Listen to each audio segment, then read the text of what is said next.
Welcome to Singapore.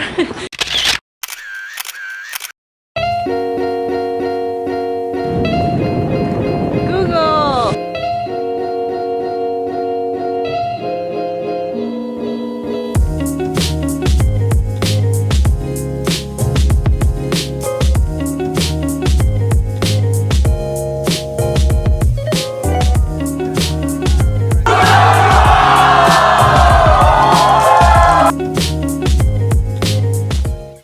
Ta-da! Helen mới có nhận được cái thư này và đã mở ra xem thử nó có gì trong này nha. Nó có chữ G mà không có ghi ai gửi hết, cho nên không biết là ai gửi đây. Oh! Hello Chef Helen. Thank you for going on this culinary adventure with us. We can't wait to see you at Google Cook Off. Bây giờ cái này là tiếng Mã Lai là mình không có hiểu được, cho nên bây giờ mình sẽ sử dụng cái app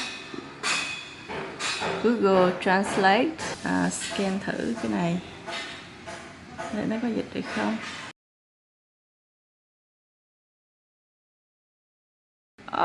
Nó dịch ra được nè. Xin chào từ Malaysia, một trong những sự kiện hấp dẫn về Malaysia là một thức uống tỉnh táo nhưng rất hấp dẫn. Đó là một khủng long Milo. Gấp xuống góc này để tìm ra hai người bạn cùng đến từ Malaysia sẽ chơi với bạn.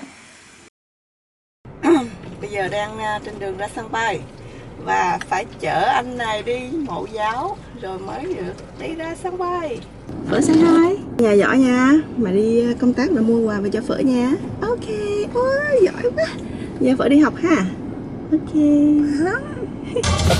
Xe mà bye bye. Bye bye đi con.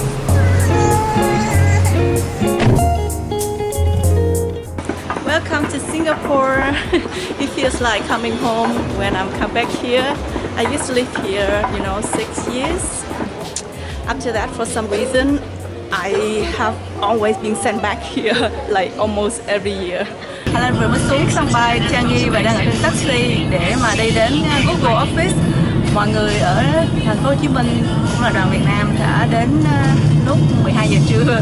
Bây giờ đã là 4 giờ rưỡi chiều và Helen đã bị trễ, cho nên là đang đi taxi một mình từ sân bay qua Google Office và hy vọng là vẫn còn kịp để gặp mọi người ở đó.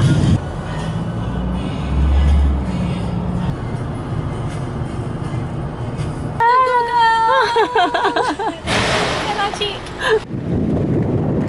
Google. Cái chữ này vui chưa? So cool. Welcome. Em Trà đã vừa đăng ký thẻ khách mời cho Helen xong. Bây giờ sẽ dẫn mình đi một vòng tham quan văn phòng của Google ở Singapore nha. Trà chờ chị chút xíu nha. Rồi bây giờ mình tiếp tục đi vào. Đây là cái bảng welcome và feature các YouTuber nổi bật ở châu Á. Và nhìn nè, video của Helen ở ngay trên góc trên bên phải luôn. Ngầu chưa? Có cả banner quảng cáo hiện lên mới ghê nha. Đây là khu của các phòng họp và các phòng training room. Bây giờ mình sẽ đi vào cái Roundhouse, là một nơi chuyên tổ chức sự kiện.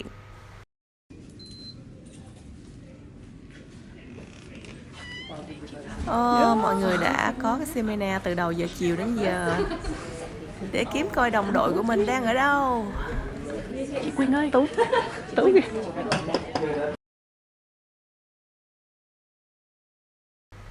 Hắn ta đây rồi. Hà Kế Tú. Vừa kịp lúc cho đội màu xanh là đội của Helen lên chào ra mắt.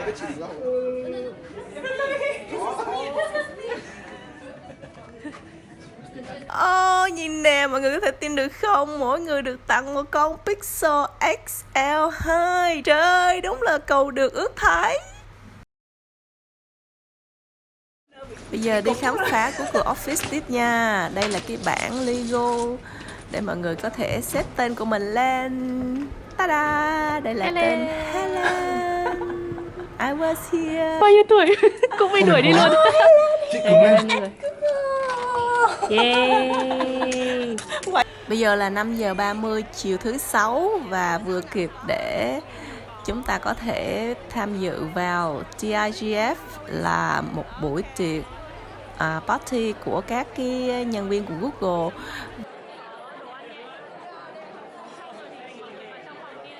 Vào mỗi buổi chiều thứ Sáu thì họ sẽ được thoải mái, mọi người được lên đây và party, ăn uống, bia rượu bát nhè luôn.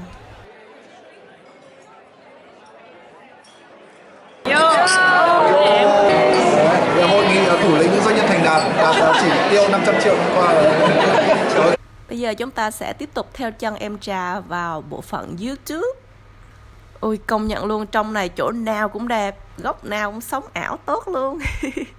Đây là Wall of Fame, là bức tường danh vọng, và em Trà muốn Helen ký tên lên đây và mình sẽ để một câu slogan, đó là không nghĩ ra gì hết, ăn nhiều mô lớn, ghi đại. YouTube này. Công nhận văn phòng Google đẹp thiệt á, góc nào cũng trang trí đẹp ơi là đẹp, sống ảo cực tốt luôn, góc làm việc cũng đẹp nữa. Ngay cả cái biển hiệu toilet cũng dễ thương dễ sợ chưa.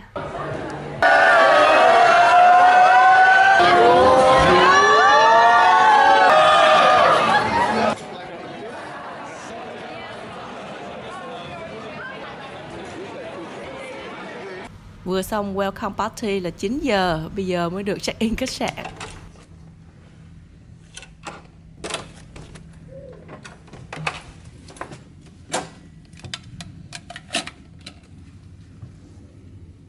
Wow, có nhiều quà chưa?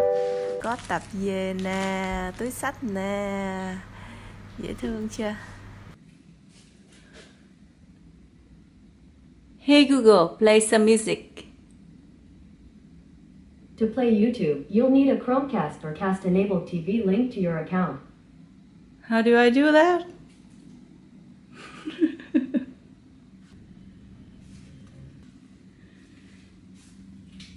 Hey Google, tell me a joke. Did you hear about the French chef who caused an explosion in the kitchen? No? They called him linoleum blown apart. Okay. Hey Google, wake me up at 8 a.m. Got it. Your alarm's set for tomorrow at 8 a.m. Thank you. That's so cool. Good morning Singapore. Đây là ăn sáng buffet trong khách sạn. Helen vừa đi quanh một vòng thì thấy đây là món ăn hấp dẫn nhất. Đây là món chia chọn phân. Hồi xưa Helen đi làm ở Singapore là gần như ngày nào cũng ăn. Nó khá là giống với món bánh cuốn của Việt Nam, nhưng mà nó không có nhân. Và khi mà ăn thì mình sẽ cho lên một chút dầu và rưới lên chút tương ngọt, kiểu như là tương hồi xin, và rắc lên mè rang. Đơn giản như vậy thôi nhưng mà ăn rất là dễ ăn. Với lại món này cũng hấp dẫn nè. Đây là món đậu hũ. Có gì đâu, cũng giống như ở Việt Nam thôi.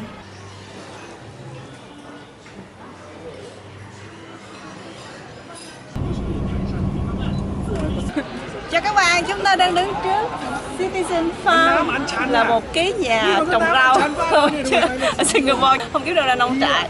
Hôm nay cũng không biết là sẽ có hoạt động gì ở đây hết, tại vì là bọn mình đều là không được báo trước lịch trình và tự nhiên được chở tới đây và không biết chuyện gì sẽ xảy ra. Có thể là sẽ phải đi hái rau hoặc là đi cuốc đất gì đó, không biết được. Thôi cứ chờ xem nha. Lots and lots of plants, some of which you may know and some which you may not. So today we're using Google Lens to be able to work out what the different plants are in the garden.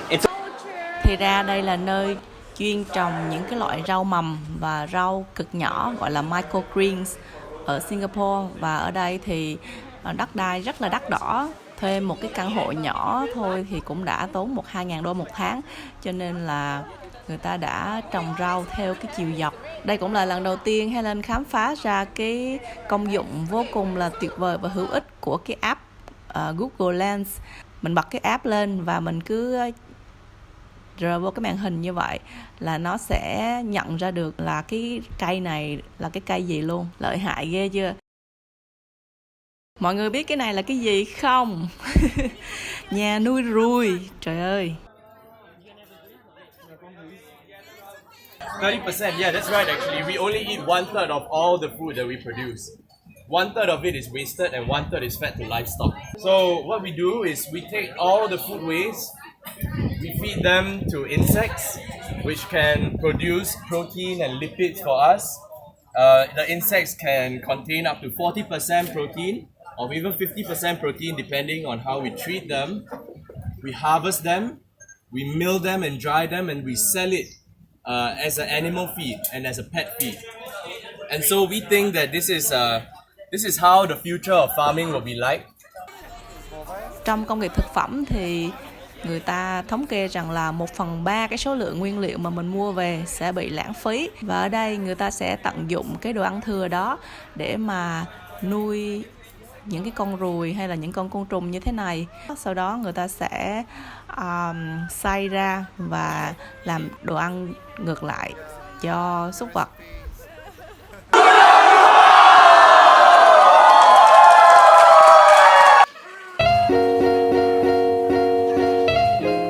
Bọn mình vừa di chuyển tới địa điểm chính của ngày hôm nay. Đó là nơi sẽ diễn ra cái cuộc thi nấu ăn. Lúc này là 12 giờ trưa, mọi người cũng đã rất là đói bụng rồi. Và chắc là ban tổ chức cũng đoán là bọn mình sẽ không dám ăn những gì bọn mình sẽ nấu ra. Cho nên đã chuẩn bị những món ăn rất là ngon ở đây.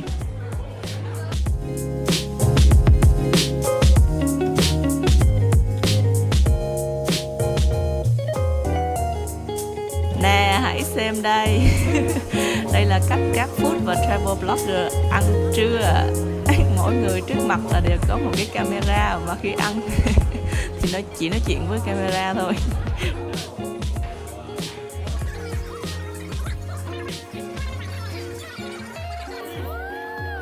Ta-da! Đây là những chiếc hộp bí mật của ngày hôm nay.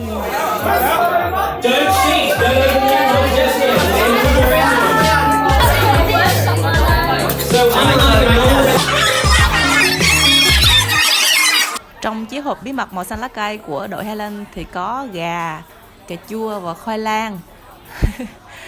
Nghĩ một hồi thì bọn mình quyết định là sẽ làm món khai vị là cà chua nướng với da gà chiên giòn, và món chính sẽ là cà ri gà với khoai lang.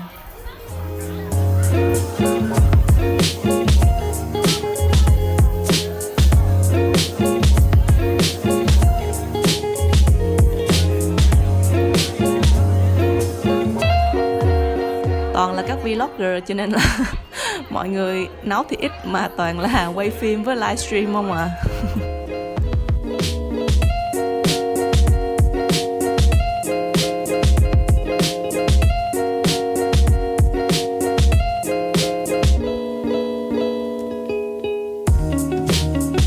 Ta-da! Đây là thành phẩm. Nhìn cũng đẹp ha. Cách chấm điểm và chọn ra đội chiến thắng của cuộc thi này nó rất là khác với những cuộc thi nấu ăn khác. Đó là mọi người sẽ chụp hình lại những cái món ăn của mình và ban giám khảo chỉ chấm dựa trên những cái hình đó. Và về hương vị thì các đội khác sẽ bịt mắt và ăn những cái thành phẩm của các đội còn lại và tự cho điểm.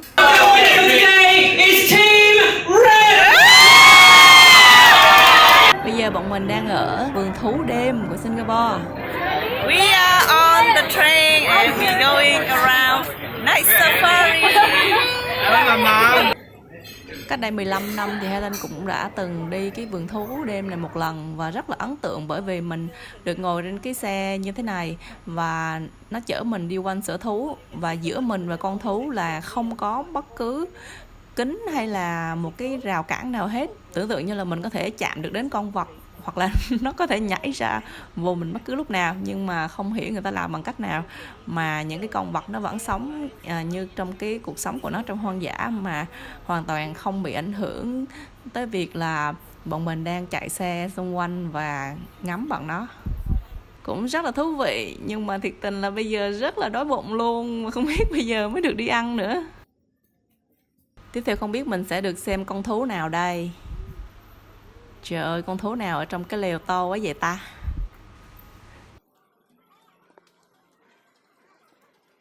Oh my god, mọi người nhìn nè, trời ơi đẹp chưa? Wow, các bàn tiệc được bày ra rất là đẹp. Trời ơi, bất ngờ.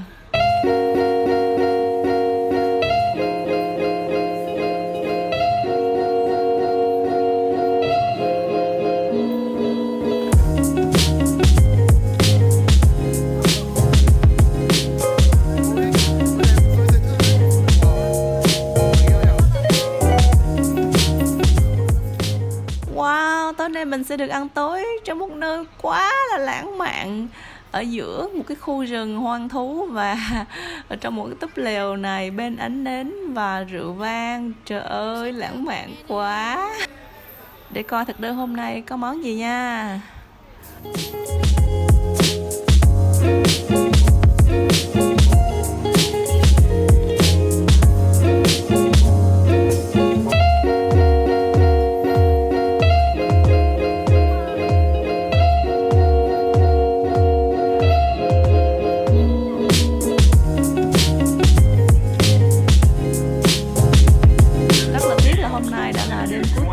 Với nhau rồi.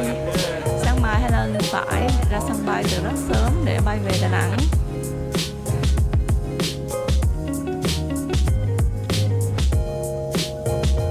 Tạm biệt Singapore và cảm ơn Google rất là nhiều vì đã tài trợ chuyến đi này. Cảm ơn mọi người đã xem hết video này và hẹn gặp lại vào vlog sau. Bye bye.